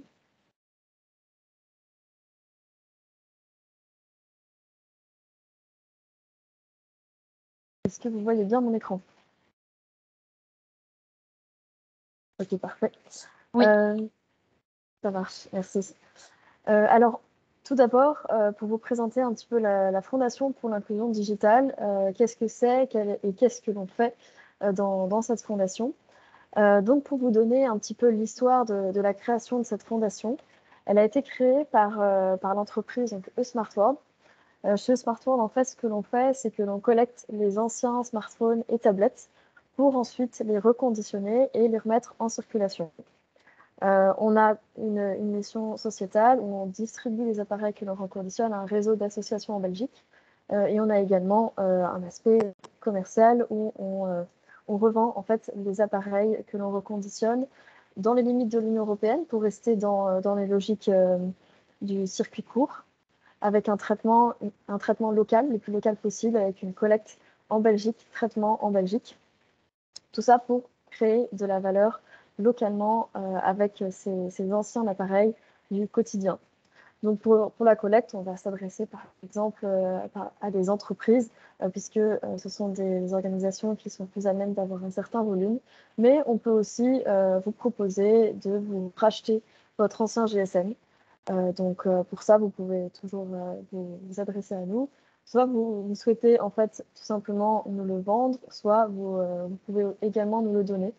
Donc tout simplement pour pouvoir prolonger sa durée de vie, puisque comme vous avez vu dans la présentation de Jules et puis dans les conférences précédentes, 80% des impacts environnementaux sont liés à la production d'un smartphone, par exemple.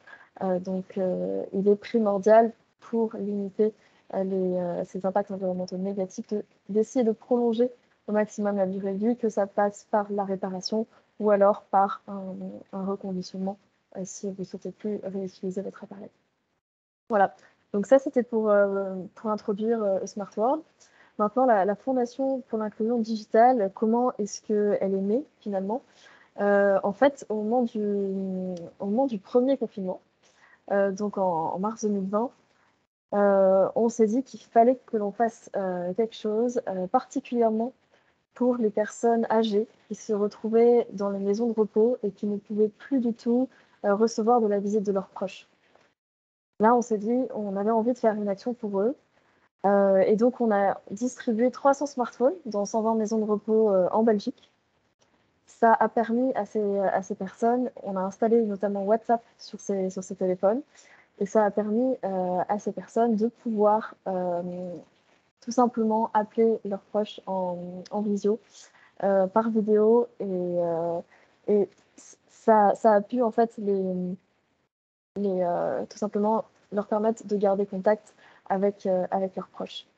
Donc, suite à cette action, on a voulu aller plus loin, donc se structurer et aider encore plus de personnes en Belgique. Donc, que ce soit un public de personnes âgées, mais aussi un public de différents bénéficiaires que je vais vous détailler un peu plus tard dans la présentation. Tout simplement parce que on a créé donc cette fondation pour l'inclusion digitale après cette action pour structurer en fait nos actions et faire en sorte que régulièrement les appareils puissent être donnés à des personnes qui en ont le plus besoin. Voilà un petit peu pour l'introduction. Au niveau de la vision de notre fondation, il faut savoir qu'il y a malheureusement beaucoup de personnes qui n'ont pas la chance d'avoir accès à un équipement numérique. Donc, c'est peut-être pour différentes raisons. Le manque de moyens pour s'acheter un smartphone, par exemple. Sachant que les nouveaux smartphones sont de plus en plus chers, nécessitent d'avoir un pouvoir d'achat qui est conséquent pour un téléphone. L'aspect positif par rapport au reconditionné, c'est que non seulement c'est écologique, mais c'est également intéressant au niveau du budget. Donc ça va être une avancée positive pour le reconditionné. Donc il y a des personnes qui non seulement n'ont pas la chance d'avoir un équipement, mais qui, même si elles ont un smartphone ou une tablette, pour ne citer que ces appareils, ne savent pas les utiliser. Donc par exemple, en maison de repos, si vous voulez, c'était des appareils, en fait, donc des smartphones qui circulaient, qui n'étaient pas directement la propriété de la personne. Parce que voilà, quand on a plus de 80 ans, c'est difficile, quand on n'a jamais utilisé un smartphone, de s'y mettre sans avoir régulièrement une personne qui puisse expliquer comment utiliser le téléphone, etc. Donc véritablement former les personnes à l'utilisation de ces appareils. Donc Arnaud parlera plus en détail de cet aspect formation. Mais donc, il y a donc le manque d'accès à l'équipement numérique, également un manque aussi de compétences numériques pour pouvoir utiliser ces appareils. Donc nous, la mission de notre fondation, c'est avant tout de permettre que ces appareils puissent être plus accessibles en Belgique, donc par l'aide avec différentes associations en Belgique. Et on s'attache à véritablement identifier les associations qui en ont besoin, donc qui nous font remonter les besoins. Et ces associations vont s'attacher à sélectionner les personnes bénéficiaires de ces appareils en fonction des besoins qui leur sont également remontés. Notre mission, c'est de réduire la fracture numérique, donc localement, c'est-à-dire là où nous avons nos activités de reconditionnement. Donc pour l'instant, nous sommes en Belgique. Nous collectons en Belgique, nous traitons en Belgique. Donc on a un atelier en fait basé à Genneval. Et ensuite, on redistribue à des associations en Belgique. Maintenant, on envisage également de se développer, par exemple, en France. Et à ce niveau-là, nous fonctionnerons également de manière locale, c'est-à-dire on collectera aussi des appareils non utilisés en France, on traitera en France et on redistribuera à des associations en France, tout simplement pour travailler en circuit court et limiter également notre empreinte écologique. Pour vous donner quelques idées concrètes finalement de nos activités. Donc à ce jour, on a distribué 753 smartphones. Il y a également des tablettes qui sont prises dedans. On est en partenariat avec une dizaine d'associations. Et nous avons également une dizaine d'entreprises qui nous ont aidés de par soit le don d'équipements, donc smartphones ou tablettes, soit le don financier pour nous aider à les reconditionner et à les remettre en circulation. Au niveau des différents publics aidés, donc principalement, nous avons distribué un large volume à des personnes âgées et isolées qui recevaient régulièrement en fait de la visite de volontaires Estia, par exemple de la Croix-Rouge, qui se rendaient régulièrement à leur domicile pour pouvoir leur expliquer comment utiliser un smartphone. Et donc c'était des visites hebdomadaires, donc important pour pouvoir bien former et ensuite intégrer ce qui a été appris et l'appliquer sur l'appareil. Mais on vient également en aide à des personnes donc précarisées, sans domicile fixe, des personnes aussi qui ont des handicaps, notamment visuels, et des personnes réfugiées, donc beaucoup besoin d'un appareil pour contacter leur famille quand elles arrivent dans un pays étranger. Au niveau de nos actions, donc la majeure partie de nos actions est concentrée sur la distribution, donc le don d'appareils que nous reconditionnons à un réseau d'associations en Belgique. Je vous dirai un peu plus tard quelles associations nous avons en partenariat. Et si vous avez des suggestions d'associations, n'hésitez pas à mettre dans le chat si vous avez quelques idées. Voilà, on essaye toujours de trouver des idées d'associations que l'on peut aider et voir même si vous avez des contacts, n'hésitez pas à ce niveau-là. Et donc, on propose également de la formation. Alors, de la formation, notre métier n'est pas la formation à l'utilisation, mais on a lancé un atelier de formation à la réparation, au reconditionnement de ces appareils pour ensuite pouvoir les donner à nos associations partenaires. Et on travaille également à développer la partie sensibilisation à cette problématique de la fracture numérique qui est encore trop peu connue, mais qui touche beaucoup de personnes. Au niveau du don aux associations, donc on va s'attacher à offrir ces appareils à un public fragilisé par la fracture numérique. Donc que ce soit des personnes, comme je vous disais tantôt, qui n'ont pas les moyens de s'offrir un smartphone ou une tablette, mais aussi des personnes qui n'ont pas les compétences pour pouvoir les utiliser. Évidemment, également les deux. On s'attache également à ce que deux conditions soient remplies quand on donne les appareils. Donc, c'est-à-dire que l'association doit pouvoir identifier les personnes qui en ont le plus besoin, les plus vulnérables à cette fracture numérique, et également, donc, quand cela est nécessaire, proposer un accompagnement et une formation à l'utilisation de l'appareil et pas juste donner l'appareil sans faire de suivi derrière. Surtout quand on parle de personnes très âgées qui n'ont pas eu l'occasion d'utiliser un smartphone.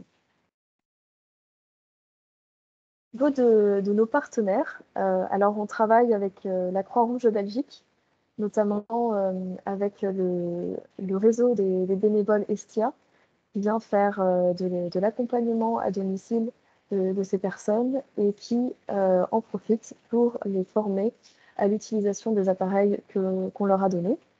On travaille aussi avec des associations qui viennent en aide à un public de personnes réfugiées. Donc à ce niveau-là, on travaille avec la plateforme citoyenne Brussels Refugees, avec également Tournai Refuge à Tournai. Et on travaille également avec des associations qui viennent en aide à des personnes sans abri. Donc Obo à Bruxelles, si ça parle à certains. Mais également, c'est prévu à Charleroi. Notre volonté, c'est de développer un réseau d'associations partenaires qui soit répartis sur le territoire, bien répartis sur le territoire en Belgique. Donc, on a encore du travail à faire. Toutes les régions ne sont pas encore couvertes, mais c'est notre volonté. Donc, comme je vous le disais, n'hésitez pas à proposer des idées d'associations que l'on pourrait aider. Ce serait véritablement avec plaisir. On travaille aussi avec Éclat, donc une association qui vient en aide aux personnes qui sont déficientes visuellement, donc qui organise des ateliers de sensibilisation, qui les accompagne, qui les forme, notamment à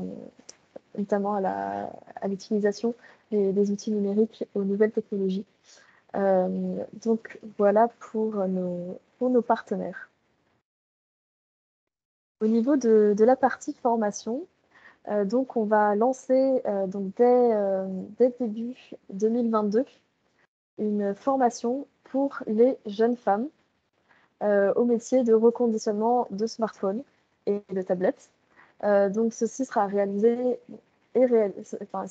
en partenariat avec Womenpreneur Initiative, peut-être que vous connaissez cette association qui vient en aide à des jeunes femmes entre 18 et 35 ans pour leur apprendre à se lancer dans un métier, leur apprendre les bases de l'entrepreneuriat. Et donc, cette association a été très intéressée de faire un partenariat avec nous pour justement former leurs bénéficiaires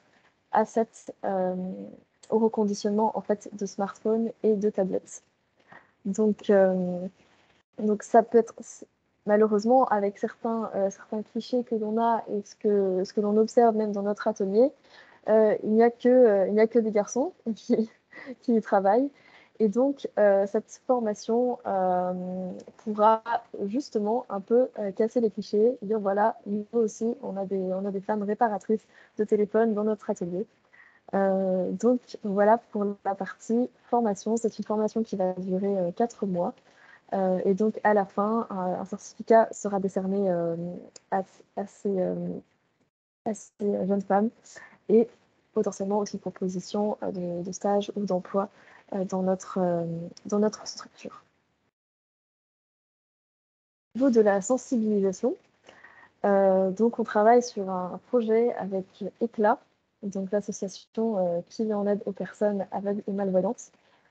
Et là, l'idée, en fait, ce sera de concevoir un escape game à l'aveugle avec eux. Donc, l'idée, c'est vraiment d'être en situation comme si vous étiez déficient visuel ou personne malvoyante. Donc, d'être plongé dans le noir et d'essayer de résoudre les différentes énigmes. Donc, c'est un projet sur lequel on travaille. Donc, je vais pas tout vous spoiler. Mais tout simplement c'est un projet qu'on pourra proposer à différentes entreprises, notamment des entreprises pour lesquelles le sujet de l'inclusion numérique est devenu de plus en plus important. Je pense par exemple aux banques, mais aussi aux opérateurs téléphoniques et bien d'autres. Donc c'est véritablement un sujet qui prend de l'importance et cette problématique de la fracture numérique doit se faire connaître. Et c'est un projet pour lequel on espère en tout cas atteindre une petite partie de cette sensibilisation. Voilà pour ma part. Ici, vous pouvez lire quelques petits témoignages des bénéficiaires qui ont reçu nos smartphones et tablettes au travers des différentes associations. Donc, c'est très touchant d'avoir ce type de retour et savoir que véritablement, on a pu être utile avec ces personnes. C'est super simple de pouvoir faire quelque chose de concret pour le numérique responsable et pour l'inclusion numérique et sociale. Donc voilà, si vous avez un ancien smartphone ou une ancienne tablette qui traîne dans vos tiroirs, ce sera sûrement utile à quelqu'un. Donc voilà, retenez bien ça. Et je suis disponible pour toute question.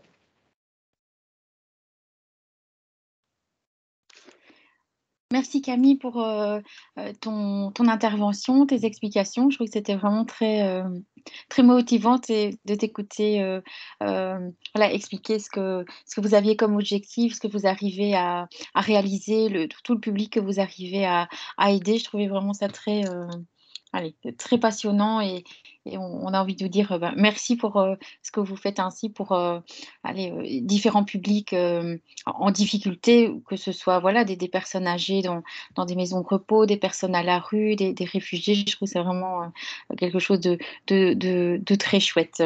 Et alors pour ceux de l'AELA qui nous écoutent, mais voilà, on a réalisé et qui ne savaient peut-être pas, on a réalisé une semaine de collecte au sein de différentes implantations de l'AELA pour justement des anciens GSM smartphones pour Smart World. Si voilà, vous continuez à ranger dans vos tiroirs, profiter du petit congé de Noël qui arrive pour faire du rangement, mais n'hésitez pas à me contacter et je transmettrai alors vos appareils à Camille. Voilà. Un grand merci pour ta présentation. Merci beaucoup, je ne sais pas si... Merci beaucoup, Émilie. Effectivement, merci aussi à tous. Si l'un ou l'une d'entre vous a également participé à la collecte qui avait été donc organisée par Émilie et également différents étudiants, qui tenait des points de collecte. Donc, si vous êtes présents, je tiens à vous remercier. Donc, voilà. Merci beaucoup. Merci à toi. Je ne sais pas si dans les personnes qui participent, si certains ont des questions, il n'y a pas de question qui est venue s'ajouter dans la zone de conversation. Je ne sais pas si certains ont envie d'en poser oralement ou si je laisse la parole directement à Arnaud. Voilà, une petite réaction ici de Laurent. Merci Laurent. Merci Laurent. Voilà, je laisse peut-être la parole à Arnaud et encore merci Camille pour ta présentation.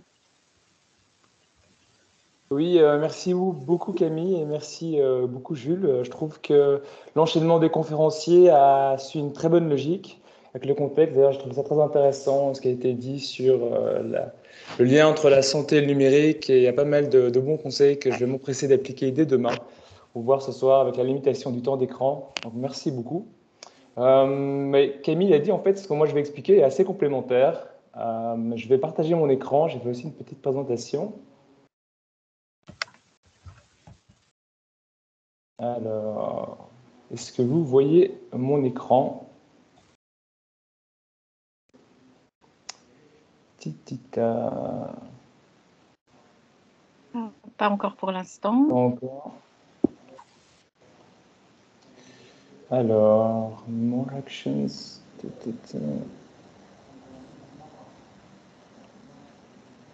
C'est bien le close share tray, c'est ça que je dois ouvrir? Pour partager, il y a à côté en haut à droite, enfin normalement en haut à droite, à côté du bouton rouge pour raccrocher un petit carré, un petit rectangle blanc avec une petite flèche. Et si on clique dessus, on a accès à différents partages possibles de l'écran, d'un document. Je ne sais pas si C'est tu la vois. flèche qui s'appelle Open Share Tray, c'est ça? Je pense pas. Je pense pas. Tu es Non, bah sur alors le... peut-être que là, en fait, j'ai été dans une réunion Teams et j'avais pas les autorisations pour partager mon écran. Est-ce que c'est le cas ici? Ah non, j'ai autorisé tout le monde à partager, que ce soit l'écran, la caméra, le micro. C'est bizarre, c'est bizarre. Alors, si jamais j'ai... Ah voilà, vous voyez mon écran? Là, vous le voyez peut-être? Non? Pas encore moi. Maintenant, je ne sais pas si ça vient de moi le problème ou d'autres Non, je vois peuvent. pas non plus. On ne le voit Bon. pas. Alors, ce qu'on va faire, c'est que je vais partager dans les commentaires un lien vers ma présentation. Et si quelqu'un veut bien jouer le rôle de la présenter, enfin, de l'afficher sur son écran, alors je pourrais m'occuper de la présenter parce que j'avais déjà eu le même souci pendant une autre Ouais. réunion. Sinon, je peux même l'envoyer par mail et si tu veux, je peux présenter les slides. Ouais. Ah mais non, je l'ai en fait. Attends, je l'ai, donc je vais partager mon écran parce que je Alors, sais que je l'ai fait ce matin. ouais, ok, super. Ah non, si Ah, tu l'as voilà, modifié, si tu tu peux faire tu ça, peux m'envoyer la Jules. mise à Ouais. jour. Ouais, je t'envoie la mise à jour. Ok, Voilà. ça marche. Faudra juste me dire de changer les slides, mais à part ça, ce sera fait. Ouais. Alors.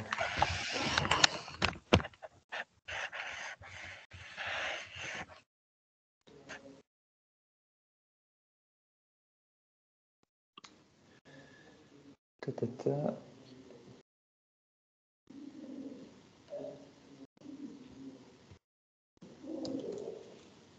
Et alors, pour revenir, parce que le temps qu'on règle Ouais. les petits problèmes, pour revenir aussi aux commentaires de Christobald, effectivement, derrière nos écrans de fumée, c'est un très chouette reportage. Et pour aussi revenir aussi sur le côté de la sensibilisation dans les écoles, c'est vrai qu'aujourd'hui, il y a du numérique dans les écoles, principalement vis-à-vis des professeurs qui mettent des slides. Il y a clairement le trade-off, entre guillemets, d'avoir des slides et des PowerPoint pour les étudiants pour le côté éducatif. Ça vaut totalement le coup. Après, effectivement, il y a tout l'aspect, il y a tout l'aspect, entre guillemets, de l'usage qu'ils en font ensuite à la maison. Et là, il faut voir si c'est du coup les professeurs ou les parents qui doivent prendre le relais. Mais c'est vrai que l'école a un rôle à jouer. Alors là, j'ai un petit code de vérification, je le mets et normalement, j'accède dans 2 secondes. Ah, la présentation, super. Et alors, ce que je vais faire, c'est que je vais faire partage d'écran. Super, tu l'as bien reçu, génial. Voilà. On y arrive, on y arrive. Hop, voilà, tac, tac. Et normalement, diaporama, on est bon? Génial. Tu me Voilà, dis voilà. quand je Oui, passe les c'est slides. super. Merci, Ok, Jules. très bien. Eh bien, merci beaucoup. Donc, en fait, on l'a dit, hein, le numérique s'invite de plus en plus dans le quotidien, que ce soit pour communiquer avec sa mutuelle, avec son école, avec sa banque. Et le Covid, eh bien, a accéléré encore plus cette présence du numérique, voire en faire un prérequis, parce que le Covid a obligé des mutuelles à fermer leurs portes, mais aussi tout le secteur de l'ORECA, etc. Et donc, on s'est rendu compte, en fait, ça a mis la lumière sur le fait que le numérique n'était pas une évidence pour tout le monde. Et peut-être qu'on peut passer sur la slide suivante. Voilà. Et donc, qu'en Belgique, je vais commencer par ce chiffre-là, pour 32% de la population en Belgique, eh bien, cette partie de la population a une grande précarité numérique.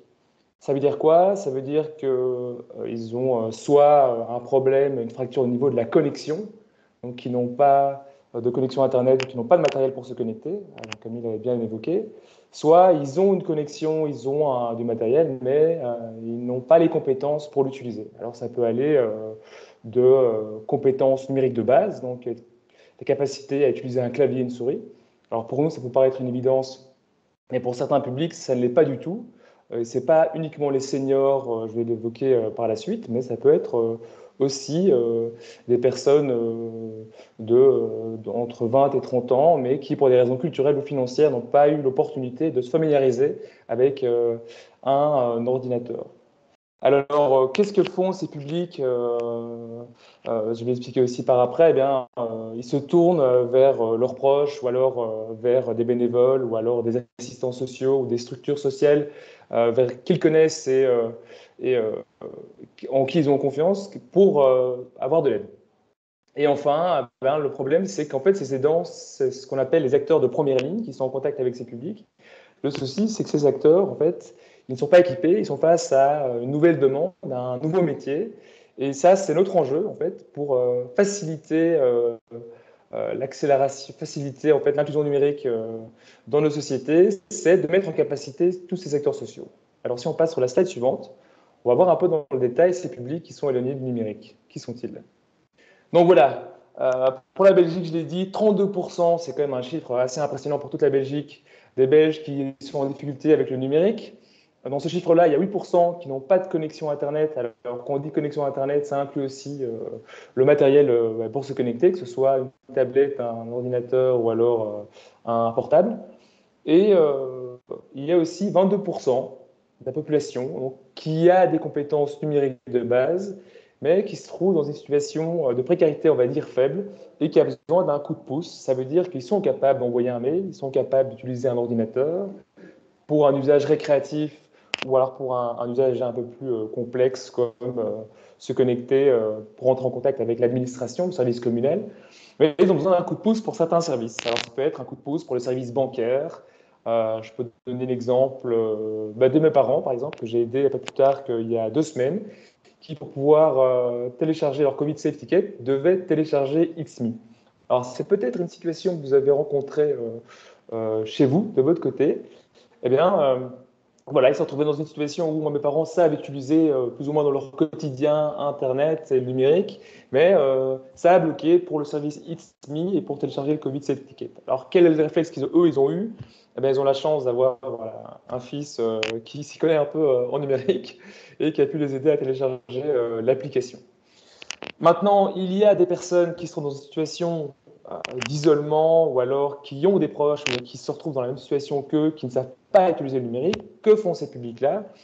Eh bien, ils vont se tourner vers des acteurs qu'ils connaissent et en qui ils ont confiance. Parce que s'il s'agit d'utiliser une application bancaire, ils préfèrent forcément avoir affaire pour des questions de sécurité avec des gens qu'ils connaissent, mais pas seulement.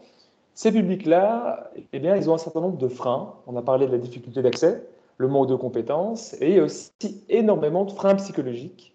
Et on va le voir, ça a une importance dans ce qu'on appelle les postures de l'aidant, de l'accompagnant, des postures qu'il va devoir adopter en fonction des freins psychologiques que le public, la personne qui vient lui demander de l'aide, a.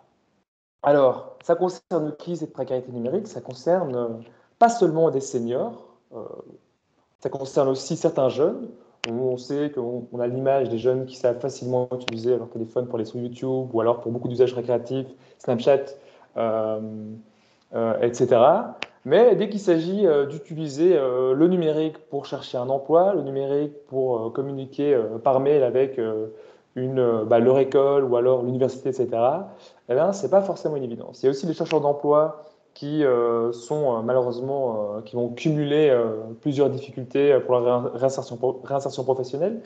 À Bruxelles, j'étais encore en discussion avec une structure de terrain qui expliquait que pour par exemple, des personnes qui n'avaient jamais été habituées à utiliser le numérique, qui se retrouvent sur le marché de l'emploi à nouveau et actérissent leur demande d'utiliser leur boîte mail pour répondre à des offres d'emploi, et en fait, ils se rendent compte qu'ils ont des difficultés à utiliser leur boîte mail. Donc voilà, on voit qu'il y a quand même un large public. Ce n'est pas uniquement les seniors. Donc que vont ces publics? Si on peut passer à la slide suivante, s'il te plaît, Jules. Donc que vont ces publics? Eh bien, ils se tournent vers leur entourage de confiance et qu'ils connaissent. Et qui sont-ils? Ce sont les proches, ce sont des réseaux de bénévoles.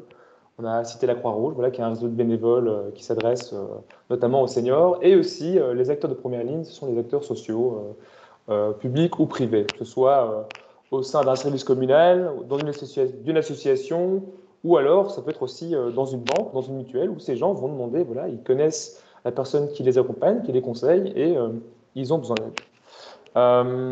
Ces acteurs, eh bien, ils ont cette confiance, ils ont ce privilège, ce lien privilégié avec ces publics. Maintenant, il leur manque les ressources pour pouvoir agir. Et la première de ces ressources, c'est d'être capable d'avoir la bonne posture de l'aidant. Ça inclut d'une part d'être capable de diagnostiquer en fait, le niveau numérique de la personne en face d'elle pour pouvoir adapter l'accompagnement. C'est aussi être capable de lever les freins psychologiques de ces personnes. Est-ce que c'est des freins liés à la sécurité? Est-ce que c'est de la motivation? Donc, c'est capable de trouver les bons leviers d'action pour motiver cette personne. Quelle est la limite de mon rôle quand une personne vient vers moi pour demander de l'aide pour une application bancaire? Jusqu'où je peux l'aider, etc. Donc, ces questions-là, elles se posent. C'est les questions que les acteurs de terrain se posent. Comment diagnostiquer? Si je ne suis pas capable d'accompagner, qu'est-ce que je fais avec ce public? Comment l'orienter vers la bonne structure, la structure adéquate? On sait, voilà, selon la région, quand un acteur de terrain n'est pas capable, par exemple dans un service communal, n'est pas capable d'accompagner ce public à l'acquisition de cette compétence, eh bien, c'est être capable de l'orienter. Donc, c'est être capable de l'orienter vers la structure, par exemple, qui va pouvoir lui distribuer à une tablette ou un téléphone, mais c'est aussi être capable de réorienter la personne vers, par exemple, un EPN, c'est un espace public numérique, c'est des endroits où il y a des assistants multimédia qui ont l'habitude de ce genre de situation.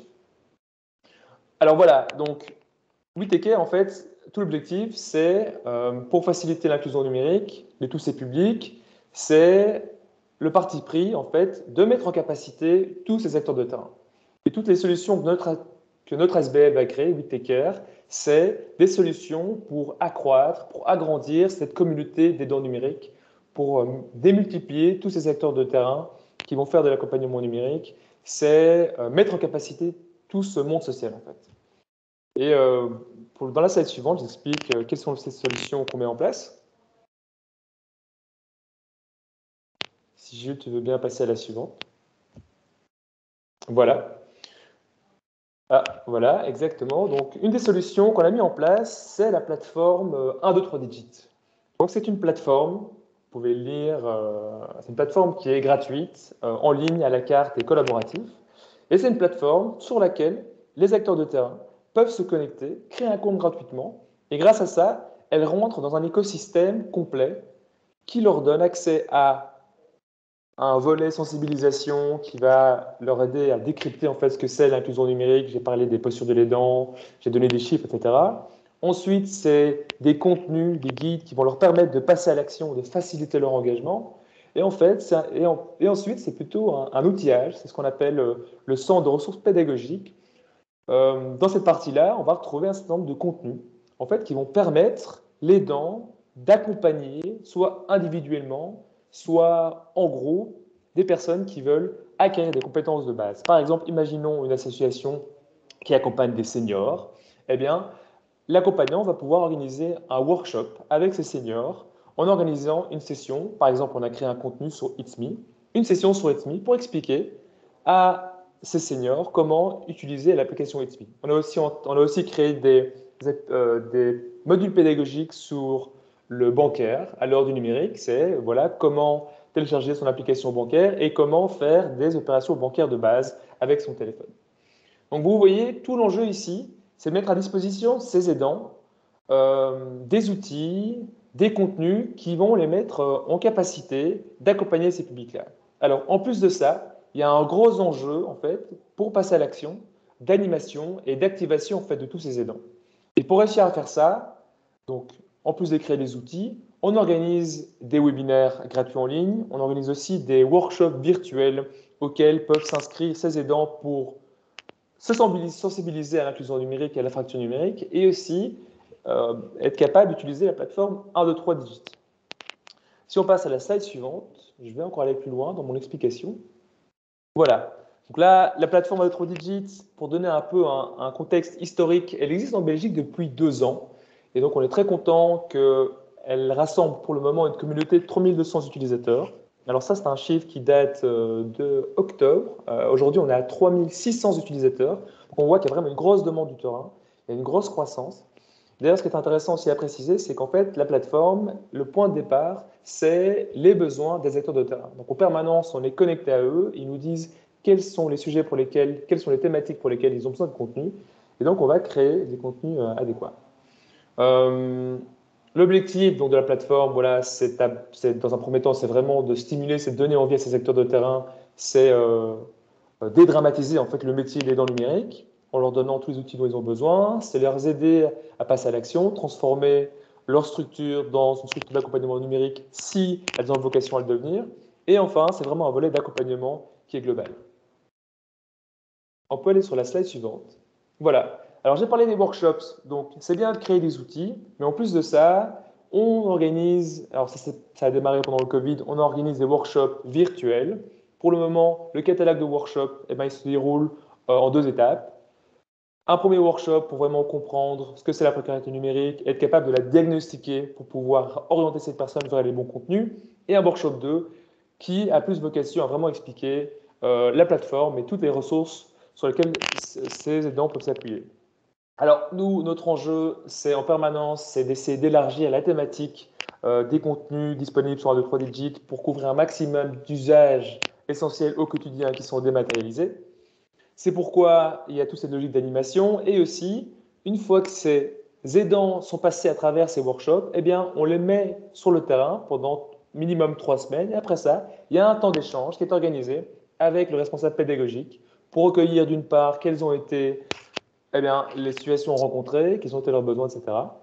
Et pendant ce moment d'échange, il y a un feedback, des questions peuvent être échangées. Alors ça, c'est vraiment un enjeu très important quand on parle d'animation de communauté, c'est prévoir ces temps d'échange entre ces différents acteurs pour vraiment créer de l'interaction et on sent que c'est vraiment important pour leur donner envie, mais aussi pour améliorer encore plus leurs capacités. Et nous, ça nous permet d'améliorer encore plus les outils qu'on crée pour eux. Si on passe sur le slide suivant, voilà, donc là, ça fait toujours plaisir. Donc on a des feedbacks, des idées de terrain. La plateforme, elle est disponible dans toute la Belgique, dans les 2 langues. On est toujours content de recevoir des feedbacks qu'on peut partager ici. Si on passe sur la slide suivante, je pense qu'on a fait le tour. Voilà, quelques partenaires avec lesquels on travaille, parce que voilà, notre activité, comment est-ce qu'elle est rendue possible? Elle est rendue possible grâce à nos partenaires de type fondation qui viennent appuyer le développement d'un 3 Digit, notamment la Fondation Rebaudouin et 4Wings, que je remercie. En plus de ça, on a des partenaires de type plus institutions publiques qui viennent nous demander de les conseiller, de les aider à structurer leur stratégie d'inclusion numérique. On a fait ça avec la ville de Charleroi notamment. Voilà, et aussi plutôt un partenaire de type It's Me, où là, c'est vraiment des opérateurs qui proposent des services dématérialisés, qui se rendent compte qu'il y a une partie de la population belge qui n'est pas encore capable de l'utiliser, et ils nous demandent de créer des contenus pédagogiques, et donc c'est une autre forme de financement qu'on soit. Voilà, donc nous, on est ravis de répondre à toutes vos questions si vous êtes un acteur de terrain, évidemment, de pouvoir échanger avec vous et de créer de l'interaction. Si vous êtes aussi un opérateur, eh bien, on est ravi de pouvoir vous aider dans votre réflexion sur l'inclusion numérique.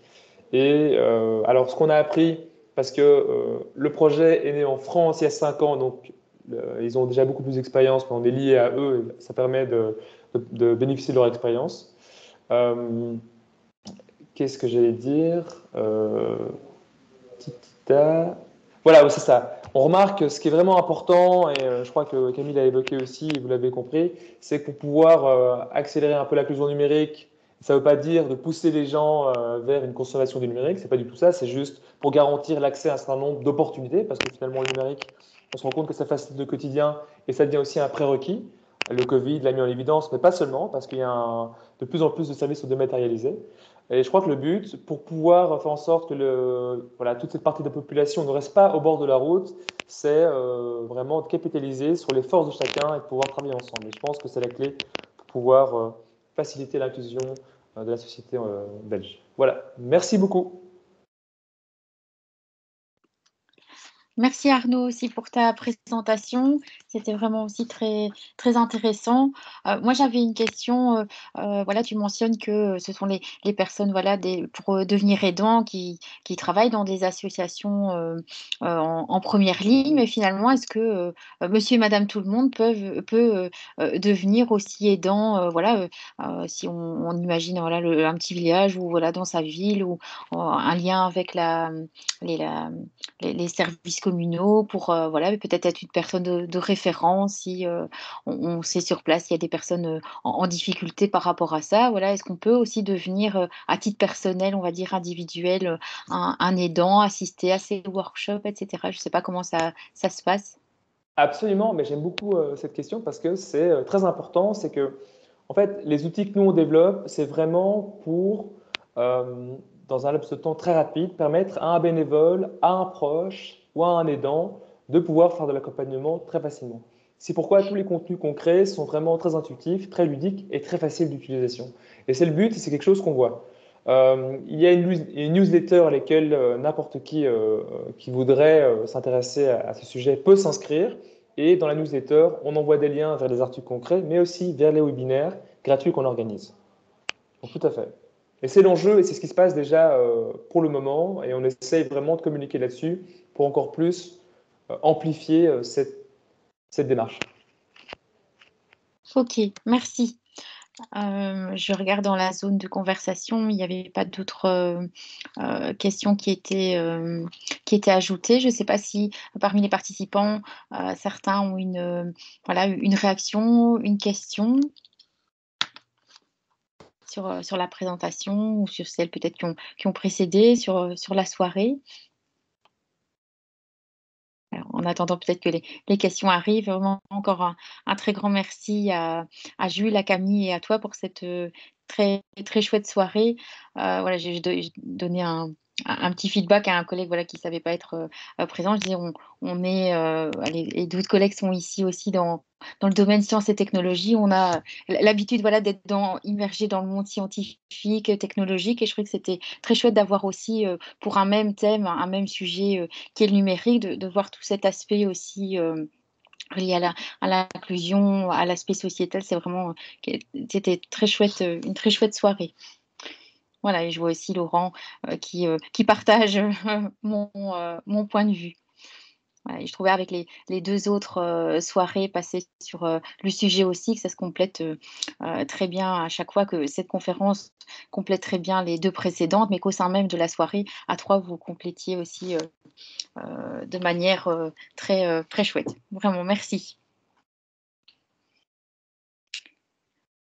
Merci Voilà, à tout le monde également. Ah ben, merci surtout à vous voilà, d'avoir répondu présent à notre invitation pour la réalisation de voilà, de cette série de 3 conférences sur le numérique responsable. Merci à vous. Voilà, ben, je propose, je ne sais pas s'il y a d'autres, il n'y a pas d'autres apparemment questions qui... Ah, oh, j'ai pas fait ça toute seule, mais merci Laurent, c'est bien gentil. Merci beaucoup, hein. Super initiative, et c'est vraiment important. Et c'est vrai que c'est bien de mélanger un peu les différents domaines scientifiques et Voilà, plus oui. sociétal. Bravo pour cet événement, c'est très important. Voilà. Eh Oui, bien, encore en un grand effet. merci à vous et voilà, je vous demanderai si vous voulez bien m'envoyer vos slides, comme ça on pourra partager autant l'enregistrement de la conférence, mais aussi les supports que vous avez partagés lors de cette soirée. Tout à Un fait. grand merci à tout le monde et à tous les participants. Bien, passez un bon reste de soirée. Encore un très grand merci aux conférenciers. Merci Émilie pour Merci. l'organisation. Merci beaucoup. Bye Au bye. revoir. Bonne Merci. soirée à tout le monde. Merci. Bonne soirée.